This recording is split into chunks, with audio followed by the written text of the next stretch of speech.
Welcome everybody again to another episode of the ideaXme show. I'm Andrea McDonald, the founder of ideaXme. ideaXme is a global network, a podcast available in 40 countries worldwide, a mentor program and creator series.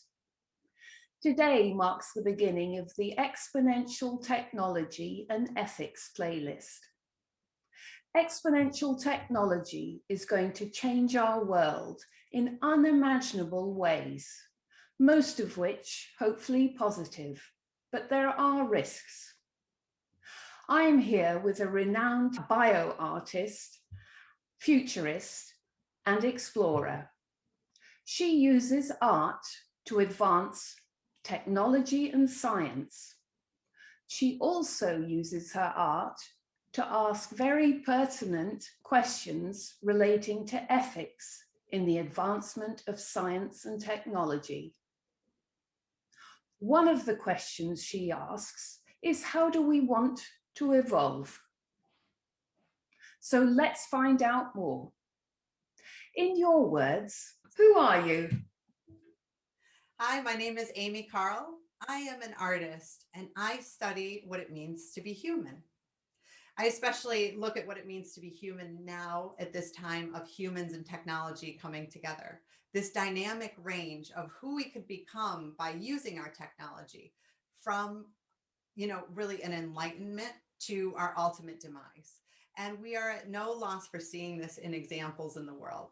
I usually specifically look at how this can impact our evolution, how this impacts us and our well-being now and going forward into the future.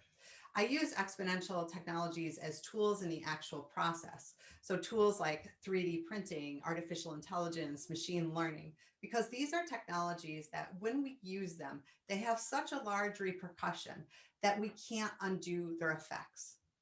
As I'm asking these questions and making the artwork, I use the actual tools in the process. And in the best case scenario, I can actually even advance the technology towards those goals of positively enhancing us. And when the technology isn't advanced, at least I can open minds to think on a different scale of how we can use our technologies in our everyday lives and in our careers and into the future in a way that can positively impact us, to have that conscious awareness. Take us through some of your initiatives. They range from working with dinosaurs to working in salt mines in Poland. Can you take us through some of these amazing initiatives which span science, technology, arts, and countries of the world? Yes. So my work falls under different categories, but as technology progresses, these categories merge more into one. So one of the categories is biofeedback. So looking at this internal landscape that we have inside of our bodies and how we can express that in the external world. We have this whole dynamic internal landscape going on inside of us all of the time. And scientifically, we can measure what that means, like if a heart is beating, if we're breathing, but there's all these other realms too that we don't know how to measure. We don't have the tools to measure, like our fleeting emotions, our thoughts, our perceptions. And this is where the art really comes into play. One piece that I'll point out that was really interesting to me was, first I started working with biofeedback, connecting my body to a vintage standing image processor that's behind me here. And I was outputting imagery and sound while I was laying there meditating for long durations, eight hours or so. And the artwork was the performance, to remind the viewer that we have this dynamic landscape and sometimes we have to be quiet to really witness it. But then I started getting a lot of people saying, I want to be hooked up, I want to be connected. So I started working with the brainwave interfaces, the simple headsets. Over a period of 2 weeks, when I was in artist residency at Experimental Television Center, I wore the headset nonstop. Now, I never thought of myself as a musical person or musically inclined, but I wanted to be more musically inclined and be considerate of introducing sound into my artwork. So I really focused on, with this neuro headset, outputting my brain waves to sound and imagery as well. And over the course of 2 weeks, I started dreaming in sounds. So this was really interesting because I had never dreamt in sound before. I would usually dream in color and vivid imagery, but never sounds unless like a phone rang and woke me up or somebody called my name and it woke me up. So now I started dreaming in sounds, hearing sounds in the real world. So I actually used my own brain to teach myself to be more musically inclined. So this is really interesting. Another area that I work with is sculpture and bioart. So when we look at what it means to be human, there's all these different ways of being human. There's the psychological, the emotional, and of course there's the biological. So I look at that realm as well. And with my bioart, I'm looking at what it means to be human now, especially at this time of humans and biotech merging, how that can influence us. One of the pieces I'm really well known for is Regenerative Reliquary, and now the subsequent pieces to that, The Heart of Evolution. Regenerative Reliquary is a piece that is bioprinted. It's 3D printed scaffolds for stem cell culture that is intended to grow into bone. We could put human stem cells on this scaffold, and because of the way that the scaffold is designed, it becomes a lattice or a form that cells can grow onto. So I'm questioning with this that the idea of intervention. Usually these kinds of interventions are made to enhance our bodies, and they're done for medical purposes. But then we have to start looking at, as we're using this technology, who do we become, right? How do we integrate that into us? When I look at things like pacemaker, for example, we don't see somebody in front of us that's a cyborg, even though they have this really highly technological device implanted into them. We see somebody whose life has been saved. This is how I like to use the technology and look at the technology. But the truth is that it could be used in many different ways, and we have to be conscious of how it will be used, because we really don't know how these interventions can alter our bodies. And when we start making interventions into our bodies, into our beings, into genetics, we can't undo that. So this is where that exponential technology takes place. This is where the exponential growth takes place. So I'm really interested in bioprinting, because bioprinting holds this promise almost of being able to possibly extend a human lifespan. Modern medicine has done a really great job of keeping us alive to a whole human lifespan, to 70 years, in some cases 100 years, and have a good quality of life while we are living. But it hasn't been able to extend an actual human lifespan. I feel that bioprinting is very disruptive in this way. It's a disruptive technology because maybe we can actually extend our lifespans. If we can have replacement parts, replacement organs, this at a certain point would not just be for those who need transplants.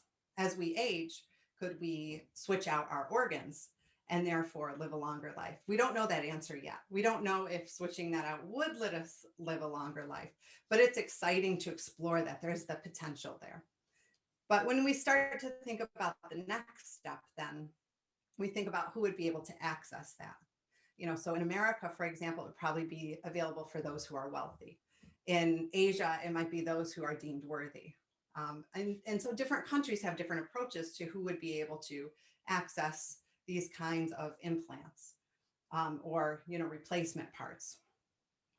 And that opens up a whole nother door into ethics of not only who is able to have it, but it also opens up to rights to life and rights to death. So who's able to access it and rights to life? But then what if people don't want to live that long? We have to revisit that whole conversation as well.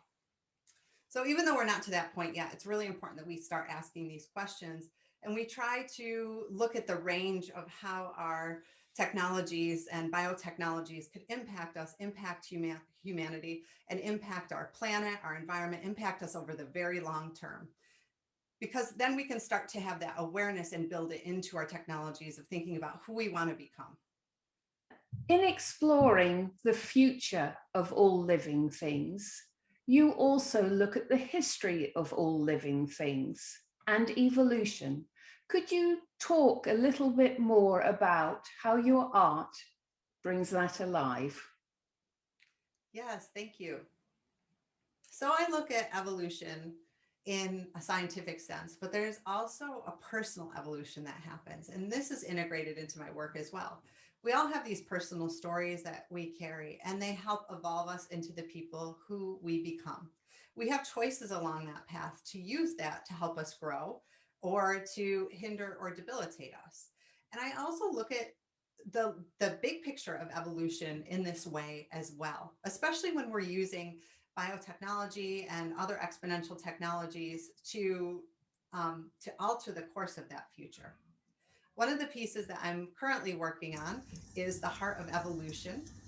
So this is a piece that is a biomechanical piece that I eventually would like to work on bioprinting in cardiomyocytes. Now, the idea with this piece is that I am looking at the heart as both the opportunity for implant design and studying how, this is a vital organ that has some design flaws. If we have a blockage, we can have a heart attack and die.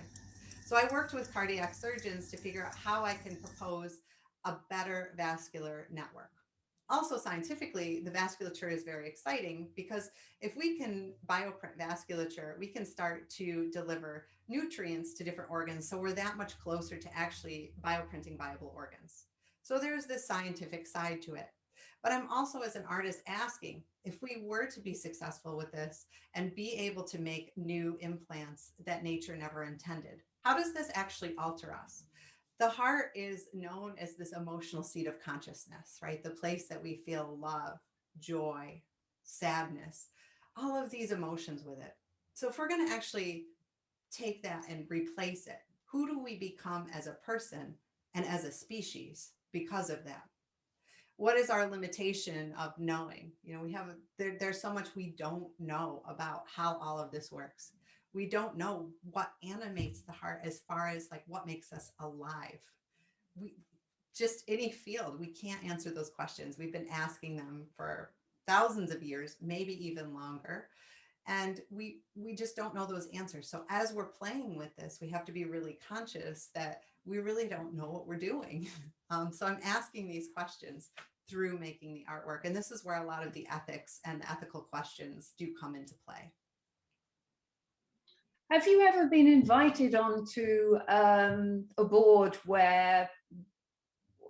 or into a group or institution where they are looking at the ethical considerations of exponential technology? Because it just strikes me, with your broad experience as an artist, futurist, almost technologist yourself, you certainly would have a place within a group exploring the ethical considerations.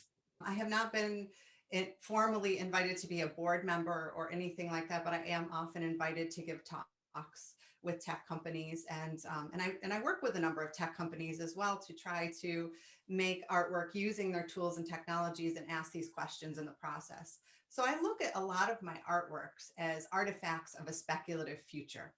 I'm thinking about who we could become as we use our technologies, and I'm actually using the technology in that process. So my hope, and what happens often, is that I'm moving some part of that process, that workflow, or that technology forward to actually accomplish those goals in the process of making my artwork, as well as being a provocateur to think about these kinds of ideas, opening minds in the entire process of let's have these conversations, let's have these tough conversations that often an artist or a philosopher can ask these kinds of questions, whereas a scientist, technologist, or doctor, researcher, in the scope of their profession, at least in the United States, it's not really so looked upon positively to share personal stories or look at some of these things. But when you start to collaborate together and ask each other these questions, we find that a lot of us are really trying to ask these big questions of, who are we? Why are we here? How do we make a better world?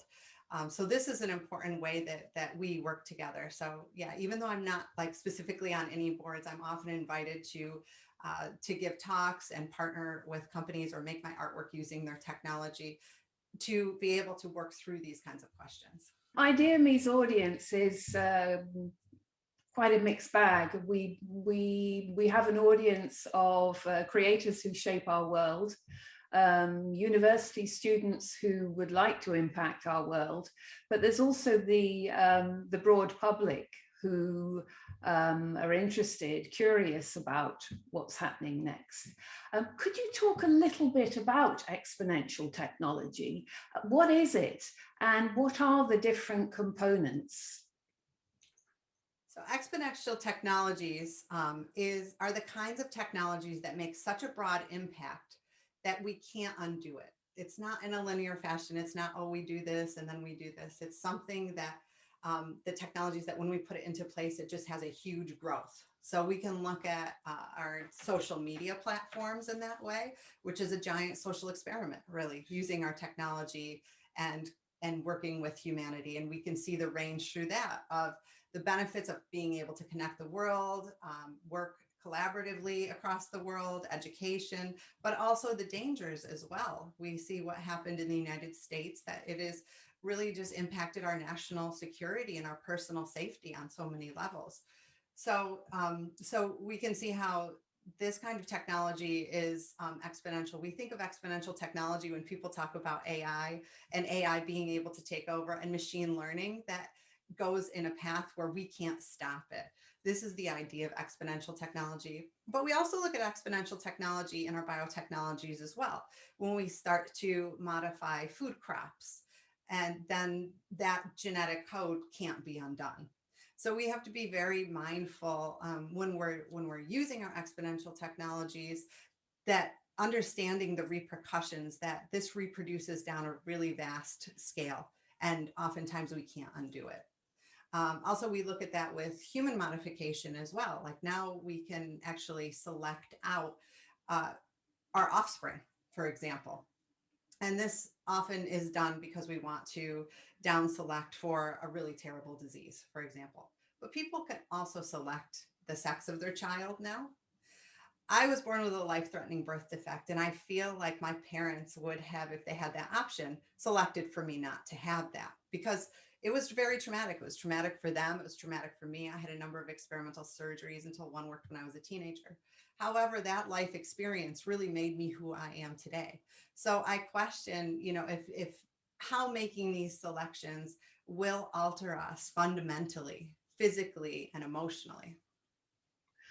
Talking now to the experts in our audience, Amy, you're interested in collaborating with an exponential technologist within health. Could you talk a little bit about that and how you envisage working with a technologist in these areas?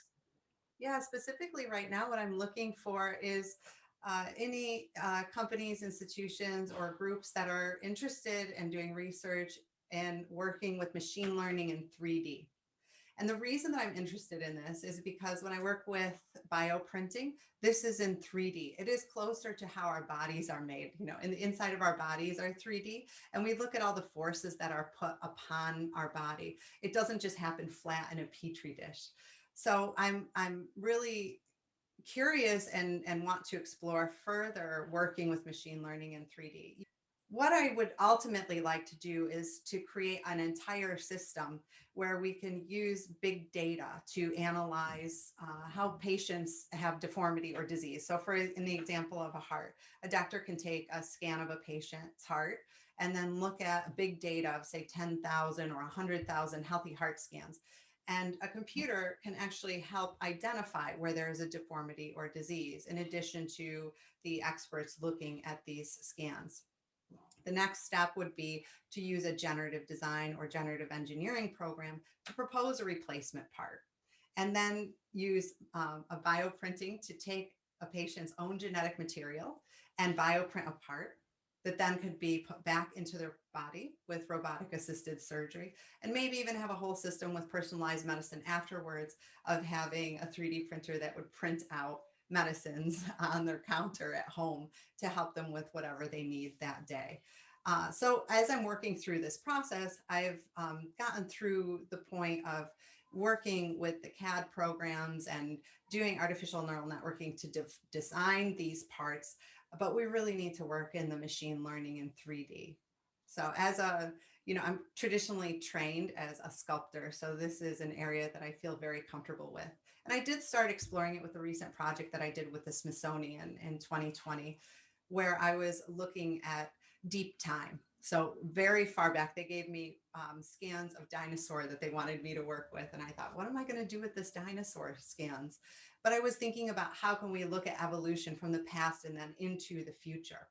So I was designing with a kind of AI tension mechanism and evolutionary machine learning, different places that we can stop on a path of seeing, predicting how we could potentially evolve in the future from this knowledge of this extinct species. And that's a big project, and it's another conversation, but this is kind of some of the ideas of what I'm working with now. Could you talk to us a little bit about your human story, how you reached this point in life with this incredible career? You started in terms of university education, with the objective of being a scientist, I believe. Could you talk a little bit about your home life, the point at which you decided to specialize in philosophy and art, and later, please talk to us about the role that Rich Connection has played, continues to play in the way you evolve as an artist. Thank you. Yeah, really, my journey began from my birth, as so many of us have our life stories inform what we do and everything that we do. I was born with aplasia cutis. I was missing skin and bone on the top of my head, and it was a very large amount. Now we know more about this disease, and more children live with it because they have smaller regions that close up, but I had a really challenging case. So growing up, I couldn't do what other kids did, and I had to be very protected. In fact, when I was really young, the doctors thought I had to live in a bubble. My parents were pharmacists and biochemists, so they took really good care of me, and also had knowledge of the industry to be able to know how to reach out to different doctors. It was before we really had the internet as we know it now. So to be able to find the right researchers and doctors that were doing the cutting edge work. So growing up, I really had this balance between wanting to heal and enhance my body, an openness to trying with what could work with the medical experts, and an interest in medical futuring because I just wanted to heal this. But at the same time, I had to really develop this understanding of the human condition because of the body. And these are things that a lot of people don't have to come to terms with until they're much older. And, really just dealing with this fine balance of life and death. And also growing up in an Italian American community too, where my grandmother helped raise me, and we would visit her friends when they were old, and we would go to their funerals with open caskets, and having many family members die too when I was young. So really having this this questioning of the the physical body, and these kinds of transitions, and some of the spiritual aspect and the human condition involved in all of this. So that really informed me from a young age, even though I don't know that I would know how to even discuss that. And I got into art because I feel like art is the language that I communicate through the best. Again, since I was a young child, I was interested in the body as one of the greatest piece of artworks ever made. And also just being able to communicate my thoughts and feelings and research through artwork. I grew up in the home of IBM, and that really influenced me as well. When I was a kid, we would go to field trips and see these giant rooms that were filled with computers, kind of like this behind me. But we were told this story about how, when we were at the age that I am now, I'm 40, that computers would be able to do everything for us. And we would be able to live lives of leisure and do charity work, pursue the arts. And it was a very romantic picture that was painted for us. And I see now that we have achieved that computing power, but we don't always use it that way. And we see how we are actually using that to our disadvantage, how we're run down and we're overworked. And it's interesting because I also lived in Detroit for a decade. And there, when you read the old texts about the Industrial Revolution, they read like we could be reading it now. They talk about these machines that are made to empower us, but then end up enslaving us. So all of this has a really big influence on my approach or my mindset, that I still have this very romantic notion and this romantic hope that we should design and think about how we can use our technologies for our good and to improve our lives and improve the world around us, solve economic problems, solve problems of world hunger. My parents were, I mentioned my parents were scientists, a pharmacist and biochemist, and I grew up assisting my mom in the lab.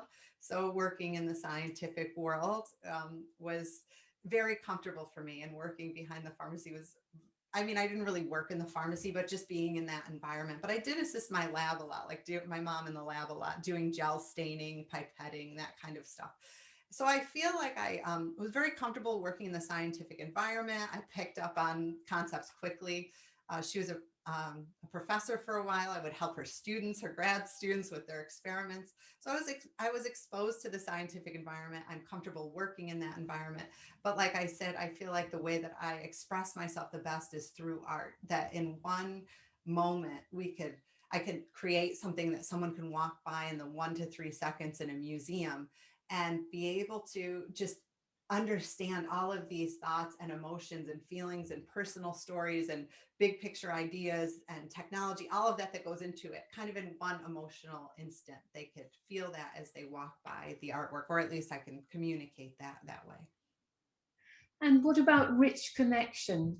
What role has rich connectedness played in your life? The reason I ask that is that ideaXme has found this correlation right the way through all the interviews, research that we have done in looking at the people who shape our world, that there is this rich connectedness, individual to individual.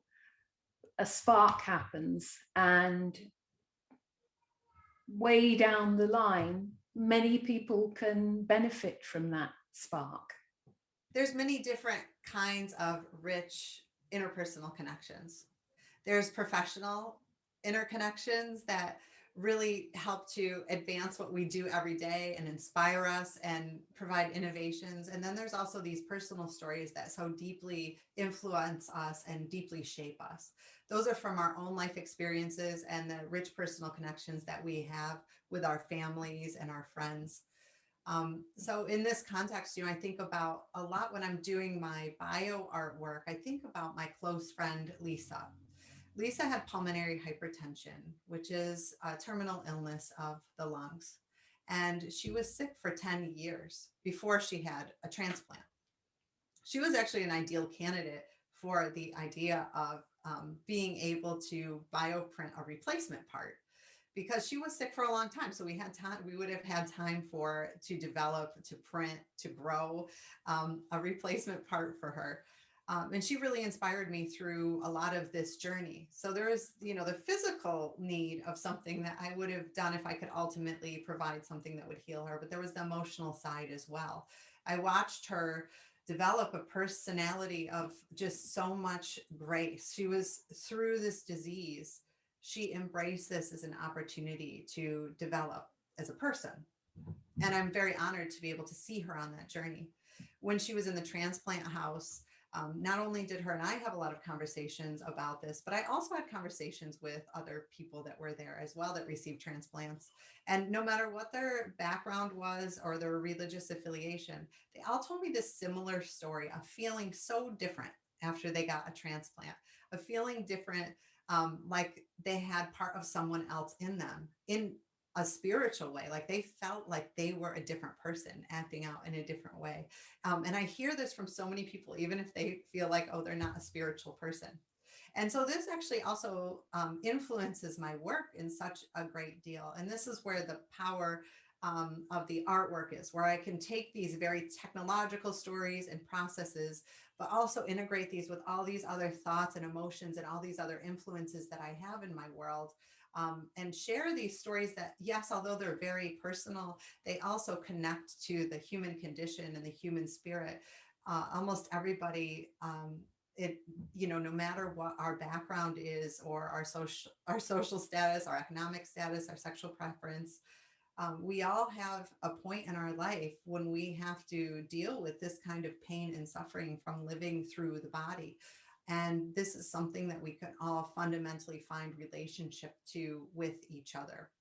We're all in a world now, most of us at least, where we're using technology and it's impacting us. It's impacting our health and our well-being. And we have conscious choices of how we think about it and how we want to use it to become better people. So I really try to think about all of these stories and how we can actually use it to advance the human story and advance the human condition in a positive way now and in the future. In all of my artwork, I have to always collaborate with other people. And I love doing that. It's a joy to do that. So with my work, when you look at it, you can kind of see I need to work with scientists, I need to work with technologists just in order to create it. But what really happens in that process is the creativity and that spark you're talking about that happens in between people. And this is the really amazing part. This is what makes the work so joyful, what makes you excited to go to work and pursue the work. And it makes it intellectually stimulating, and it does form those deep bonds amongst other people.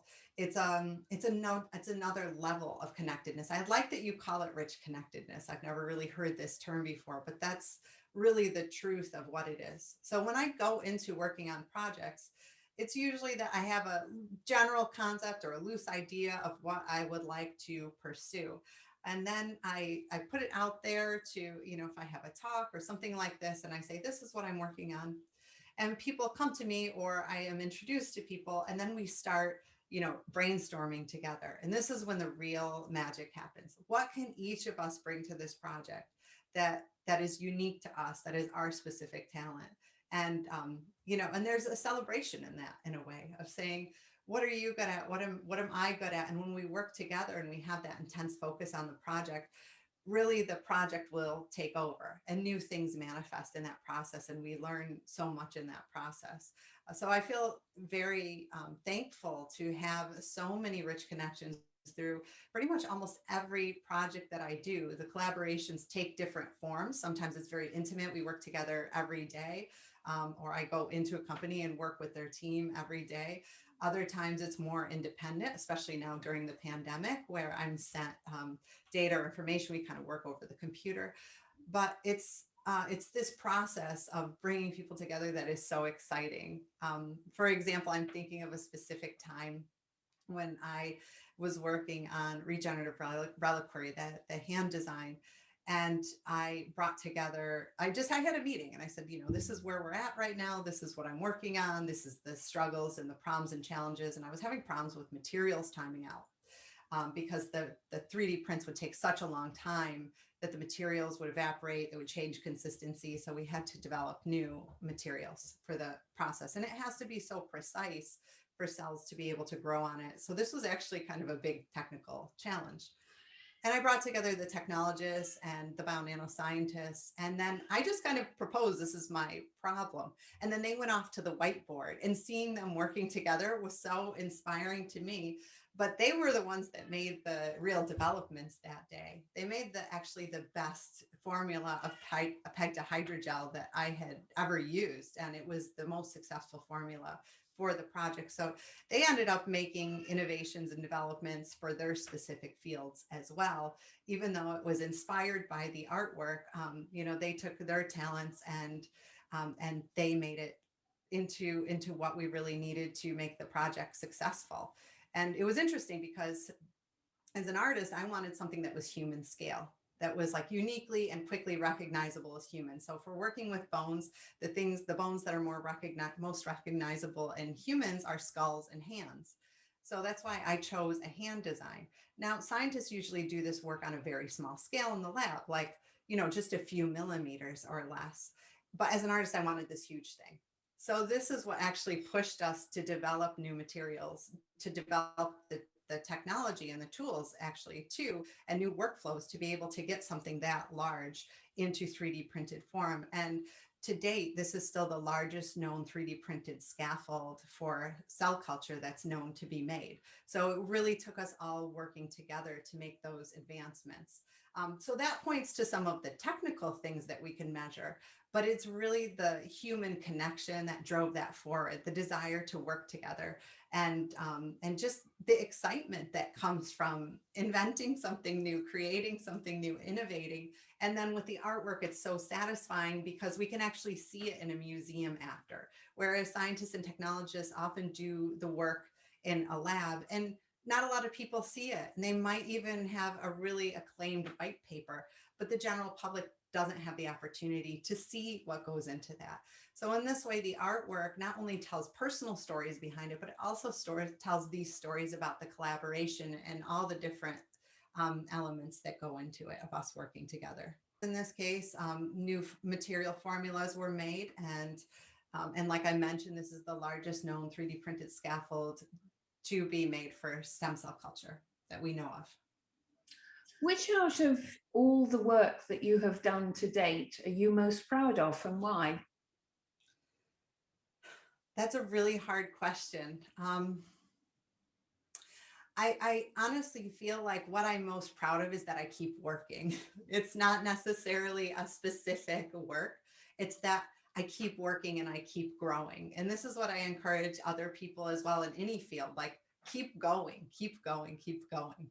So I don't think I have some master works that I've made, a few that I mentioned here today. But it's really a surprise as I keep working what is created, and the next piece seems better than the last. But at the same time, when I make the current piece or the next piece, I always just want to make the next piece because then I'm inspired, or I learn something new in the process. Some new artifact appears that I want to explore further. So it's really, honestly, I don't mean to evade the question. It's honestly, I feel the most pride of continuing to work, continuing to feel that drive to work and the passion to work. And also on the days that I don't feel that, to keep working, and then it comes in the process. Amy, Karle, it's been an absolute pleasure talking to you. Thank you very much indeed. Before we go, could you please give us your contact details for the Exponential technologists wishing to collaborate with you? Yes, you can contact me through my website, amykarle.com. And also, if you're connected with the ideaXme network, you can connect with me through Andrea or through the network. Thank you very much for watching this episode of the ideaXme show. To catch further interviews covering exponential technology and ethics, subscribe to our YouTube channel, our Vimeo channel, follow us on all the major podcasting networks, or read about the interviews on www.radioideaXme.com.